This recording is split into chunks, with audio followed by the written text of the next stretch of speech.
Hi అండి. అందరూ ఎలా ఉన్నారు? Welcome back to our channel Suvidha అంట.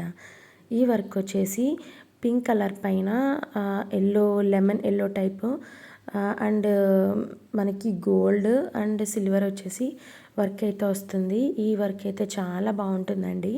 అండ్ కొంచెం హెవీ లుక్ రావడానికి వెనకాల బుటీస్ అయితే యాడ్ చేశాను. అండ్ ఫ్రంట్ వచ్చేసి సేమ్ వస్తుంది. అండ్ హ్యాండ్స్ వచ్చేసి ఇలా లైన్స్ వర్క్ అయితే వస్తుందండి. అండ్ బుటీస్ చిన్న చిన్న బుటీస్ అయితే పైన అయితే వచ్చాయి. అండ్ ఈ వర్క్ అయితే చాలా బాగుంటుంది. నేను మీకు వాట్సాప్ నెంబర్ అనేది పైన ఇస్తాను. దానికి మీకు కావాలంటే కాంటాక్ట్ అవ్వండి. మీరు శారీస్ కూడా పంపించవచ్చు. నేను దాంట్లో మీకు కావాలంటే డీటెయిల్స్ అనేది ప్రొవైడ్ చేశాను. ఓవరాల్ లుక్ అయితే ఇది. శారీ వచ్చేసి ఈ కలర్ అండి. సో ఓవరాల్ లుక్ అయితే చాలా బాగుంటుంది. వీడియో నచ్చితే మన ఛానల్ని సబ్స్క్రైబ్ చేసుకోండి.